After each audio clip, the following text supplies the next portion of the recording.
કમોસમી વરસાદને કારણે શાકભાજીના પાકને મોટા પાયે નુકસાન થયું છે, જેના કારણે શાકભાજીના ભાવમાં તોતિંગ વધારો થયો છે, જેની સીધી અસર ગૃહિણીઓના બજેટ પર પડી છે। ભાવનગરના બજારમાં શાકભાજીની આવક પર અસર જોવા મળી। શાકભાજીની આવકમાં 40% ઘટાડો નોંધાયો છે। માવઠાના કારણે તમામ વર્ગની હાલત કફોડી બની છે। એક તરફ જ્યાં ખેડૂતોને પાક નુકસાની સહન કરવાનો વારો આવ્યો છે, તો બીજી તરફ સામાન્ય લોકોને મોંઘવારીનો માર સહન કરવો પડી રહ્યો છે। કેટલાક વિસ્તારમાં તો શાકભાજી કોવાઈ ગયાના કિસ્સાઓ પણ સામે આવ્યા છે। ગુણવત્તા સારી ન હોવાથી બજારમાં તેની ખરીદી પર ઊંચી જોવા મળી રહી છે। વટાણાની આવક 70% ઘટતા 150 રૂપિયાએ ભાવ પહોંચ્યા છે। વરસાદના કારણે શાકભાજીમાં તો અત્યારે બહુ નુકસાન છે। કપાસ મગફળીમાં નુકસાનની સાથોસાથ અમારે શાકભાજીને પણ નુકસાન છે।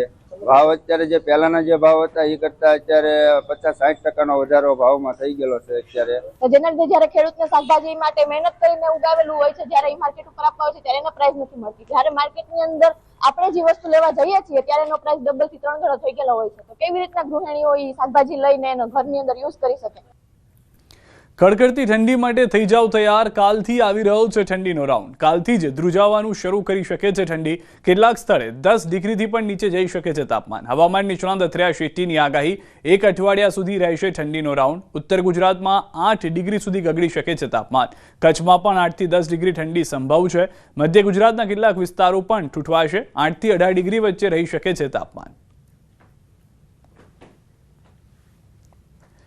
જૂનાગઢના મેંદરડાના યુવાનને માર્યો માર। 6 શખ્સોએ યુવાનને ઢોર માર મારી કાર અને બાઇક વચ્ચે થયો હતો અકસ્માત, જેની જાણકારી છે। માલણકા નજીક કસ્બા હોટલ પાસે બની હતી ઘટના। અકસ્માતના બંદૂકમાં કાર ચાલક યુવાનને લામધર્યો હતો। જ્ઞાતિ પ્રત્યે હળધૂત કરીને ગાળો ભાંડી યુવાનને માર મારતા હોય તેવો વિડીયો વાયરલ થયો હતો। મેંદરડા પોલીસમાં ફરિયાદ નોંધાઈ હતી।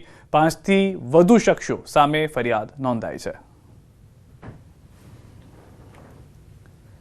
રાજકોટથી સમાચાર। યુવતીની છેડતી કરનાર યુવકની ધોલાઈ। યુવકને લાફો ઝીકી મંગાવી માફી। મારામારીની ઘટનાનો વિડીયો વાયરલ થયો। પોલીસે વિડીયોના આધારે શરૂ કરી તપાસ। દ્રશ્યોમાં પણ આપ જોઈ રહ્યા છો, મારામારીની આ ઘટના જે હતી તેમાં સ્પષ્ટ જોવા મળી રહ્યું છે કે જે યુવક છે તે યુવતીની છેડતી કરતો હતો। ત્યારબાદ લોકો પણ ત્યાં ઉપસ્થિત હતા અને તેઓએ પણ યુવકને ફટકાર્યો હતો। પોલીસ કમ્પ્લેન થયા હોવાની પણ હાલમાં પ્રાથમિક જાણકારી પ્રાપ્ત થઈ રહી છે। સુરતમાં જમાઈએ કાકા સસરાને ધમકી આપી છે। રેપ કેસમાં ફસાવાની ધમકી આપી બ્લેકમેલ કરી। જમાઈ જય ડાંગરે પોતાના 2 સાથી પ્રશાંત પટેલ અને સ્મિત સાથે કાવતરું રચ્યું। મહિલા સાથેના ન્યૂડ ફોટા વાયરલ કરવાની ધમકી આપી 5 લાખ પડાવ્યા। 10 કરોડ રૂપિયાની માંગ કરી તોડનો પ્રયાસ કર્યો। આરોપીઓએ છરી બતાવી ડરાવીને કોરા કાગળ પર લખાણ અને સહી કરાવી। મહિલાએ અડાજણ પોલીસમાં 3 શખ્સ સામે ફરિયાદ નોંધાવી। પોલીસે 3 આરોપીઓને ઝડપી પાડવા કાર્યવાહી હાથ ધરી છે। યુવતીના કેટલાક વાંધાજનક વિડીયો હોવાનું જણાવી જે આરોપીઓ છે તેના દ્વારા યુવતીને પાસેથી પૈસાની માગણી કરવામાં આવેલી અને વધુ પૈસા મેળવવા માટે ધમકી આપવામાં આવેલી।